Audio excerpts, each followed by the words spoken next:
Hi, and thanks for logging on to the Daily DVAR Halacha. And here's a brand new halacha for you, and it is for Tuesday, April 1st, 7th day of Nissan. Okay, I'm going to spend this halacha today just discussing Sefiras Ha'Omer.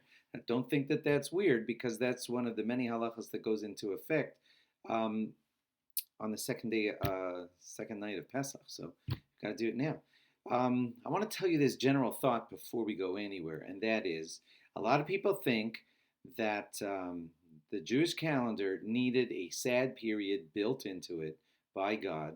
So God put a sad period into the Jewish calendar and decided to put it on the second day of Pesach till Shavuos. And lahavdil, that means like when you compare it to separate things, like just like other religions have a sad time that they plunk into the calendar on purpose. Hashem plunked a sad time into the calendar right after Pesach, all the way up to Shavuos. Well, some of you listening to me say this are aghast, and you're like, no, that's not what happened. And you're right, that's not what happened.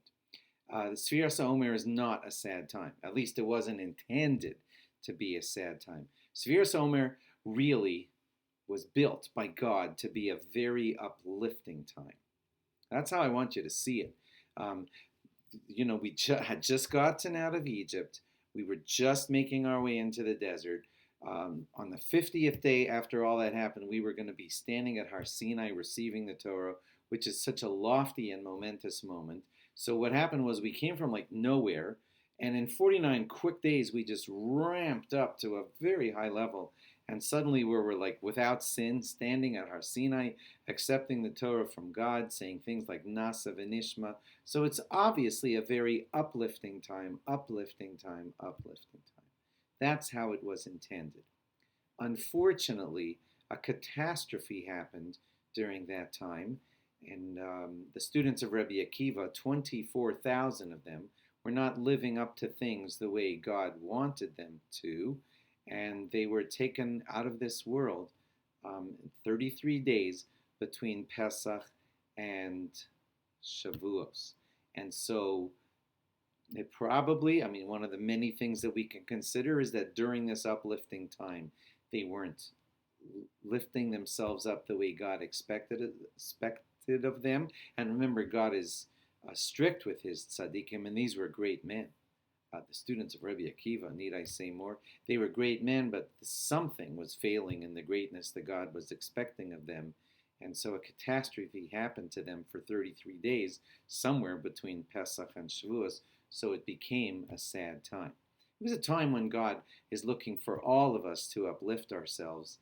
And God forbid if you don't uplift yourself as you should, when you should, then God forbid sad things can happen. And that's what happened to the calendar between Pesach and Shavuos. So Sefiras Ha'Omer is a very special time for us when we should be moving up in greatness towards Shavuos. And if God forbid we don't, then things like that can happen.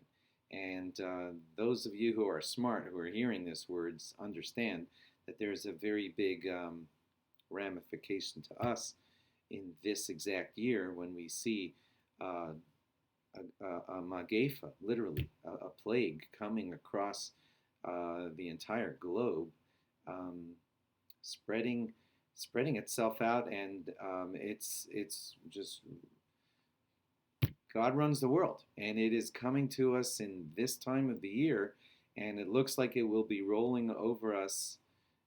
May God protect us during also the time between Pesach and Shavuos.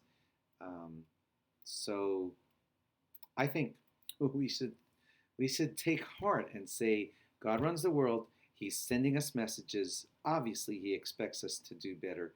He must want us repenting. He must want us coming together in better ways to serve him. And that's a message that we should certainly be taking out of all of this, especially as we approach Sefiras Ha'Omer. So everybody, ramp up, do good things, come closer to God, especially as these very special days approach. Thanks for logging on. Log on again tomorrow for more